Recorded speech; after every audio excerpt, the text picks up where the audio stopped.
Flamujt tanë gjithashtu, bëm përpara pas një vonesë, dhe një buçim është ju nga çdo anë, si ajo që lëshon zakonisht një ushtri fitimtar. Skënderbeu, megjithse edhe fuqinë e ushtarëve e shikonte të pashoqe. Dhe me të vërtetë që në 6.000 kalorës dhe 4.000 këmbësor, edhe fitoren sipas shumë shenjave, gati të sigurt, dhe në të ardhur e sipër, prapse prapi, s'la asgjë pas dore, qoftë për t'i rregulluar forcat me kujdesin më të madh, qoftë për t'i ndezur ushtarët me një flak të pazakonshme për betejë. Fjala e tij që mbajti, si u kthye nga provokimi i Koti Mojsiut, ishte e tillë. Ushtar kryetrima, fati e deshti që të ngopeni si jo më mirë me këtë pamje. Tani është radha juaj, përpara, për ndonjë sejir tjetër dash Zoti. Shpatat i kini me vete, tundini të djathat tuaja shpagimtare, ashtu siç e kërkon e mira e Dheut, dhe mos ju ndani shpagim perëndive që u prim me armë në dorë. Ta heqim ju lutem tani, shpejt nga sytë tanë, në rast se s'ka asnjë arsye tjetër për ta zgjatur më këtë pamje sa të kopshme, aq edhe të mërzitshme. Dhe ta shporim me ndonjë mësim të rëndë për të ardhmen, ka sytë atë Dheut të pafajshëm që se meriton as pak një gjë të tillë. Këtë një të ri të gatshëm më fort për t'ia mbathur sesa për të luftuar.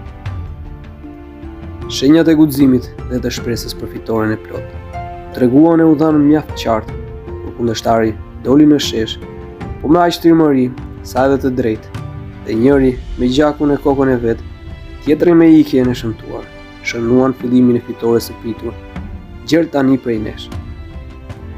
Ne gjerë sa kishe ende kohë, jemi treguar mjaft të mëshirshëm në këtë ndeshje.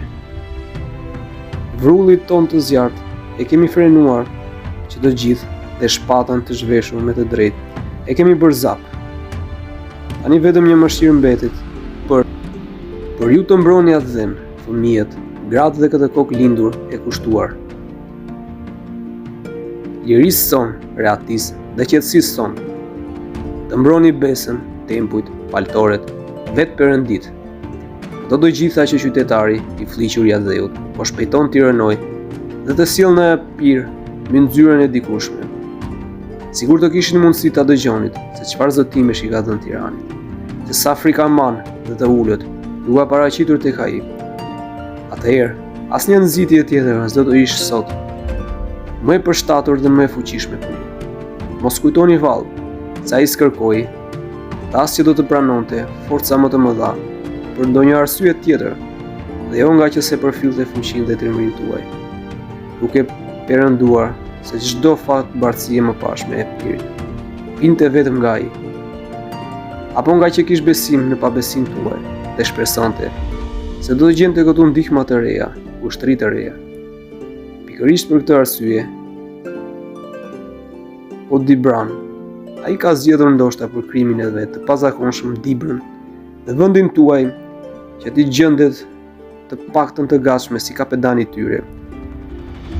Ushtrit e veta dhe që ti shikon të pas, ku të kthej armatosur, ati që s'deshte ta ndiqnit, kur që i pa armatosur.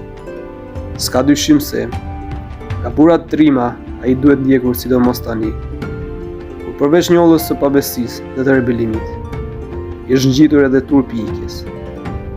I branët e përbuzin, ata që u ambath, e kanë mëri tradhtinë e urryer nga Perëndit dhe nga njerëzit.